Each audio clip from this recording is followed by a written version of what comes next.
Welcome to this visual explainer. We're wrapping up C1 Module 10 today, and honestly, this is where a truly fascinating transition happens in your language journey. It's that pivotal moment where you stop simply communicating and you start commanding.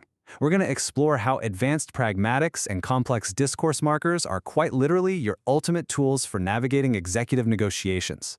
If you've ever wondered how master negotiators can just effortlessly steer a room without ever sounding aggressive, well, you are in the exact right place.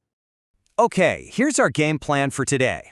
We'll start with cognitive flow control, move into polite diversion, hit nuanced restructuring, spend some time in the pragmatic error clinic, look at the executive summary, and finally, test it all out with the million-dollar deal.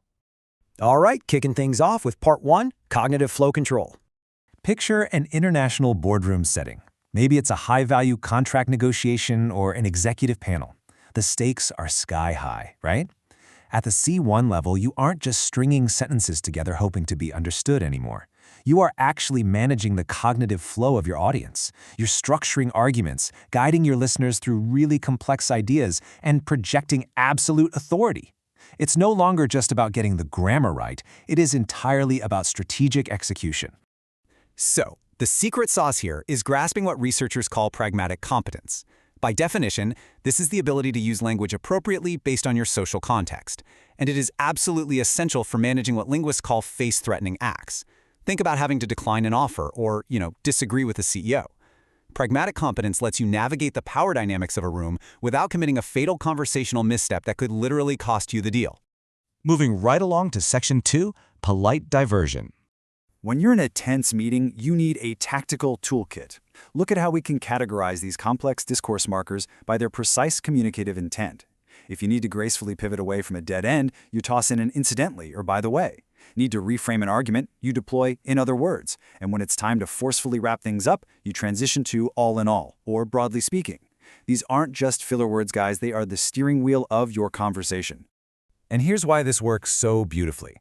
In many English-speaking, Western corporate cultures, being super direct isn't always rewarded. Actually, indirectness is often a huge sign of sophisticated politeness. Dropping in a marker like incidentally acts as a negative politeness strategy. It softens the transition. It lets you change the subject respectfully without imposing on the client or threatening their authority. Which brings us to Section 3, Nuanced Restructuring. Just look at the stark contrast here between these two negotiators. A B2 speaker comes across as kind of demanding, right? I want more information about this. But a C1 executive, they say, I would appreciate some further information regarding this matter. They are restructuring the exact same intent, but using nuanced, formal distancing. This perfectly maintains a cooperative tone while still getting exactly what they want. To really nail that level of nuance, you've got to rely on the hedging devices we focus on in Module 10. Phrases like arguably, to a certain extent, or in some respects. When you mix these hedging devices into your restructuring phrases, you manage uncertainty like a total pro. Instead of a blunt disagreement that ruins a relationship, you're offering a qualified perspective that protects the partnership while still standing your ground. Okay, let's step into Section 4, the Pragmatic Error Clinic. In linguistics, there is a massive risk known as pragmalinguistic failure. The sources define this as using inadequate linguistic means to perform a speech act. Basically, it's when your vocabulary is perfect, your grammar is flawless, but your tone is just completely wrong for the context.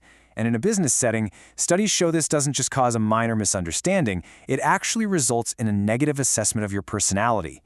You could immediately derail a high-value contract just by sounding inappropriately informal or accidentally demanding. Here's what that pragmalinguistic control looks like in action. The B2 speaker says, "This is a big problem." That leaves this blunt, loose thread that practically invites the client to panic. But the C1 executive frames the exact same obstacle by saying, "This represents a significant challenge." It's mitigated. It's precise. It proves that the speaker is in absolute control of the situation, rather than just reacting to it. Another trap to avoid is connector fatigue. Relying on basic, repetitive connectors like and, but, or because totally weakens the structural integrity of your executive summary. It sounds way too conversational. Elevating your speech with strategic markers like nevertheless, consequently, or despite this immediately projects a mature, academically appropriate authority. It signals to everyone listening that your thoughts are organized and consequential. Let's move to Section 5, the executive summary. The shift to advanced C1 proficiency is absolutely profound. Closing a deal requires moving way beyond basic communication. You are now wielding language as an instrument of persuasion. When you get to the end of a complex negotiation, using summary markers like all in all or to conclude allows you to firmly anchor your final position. You're ensuring the cognitive flow of the room settles exactly where you want it to. All right, final section, number 6. Let's test this out with the $1 million deal. Picture this scenario. The room is dead quiet. The client just rejected your pricing model, and the tension is palpable.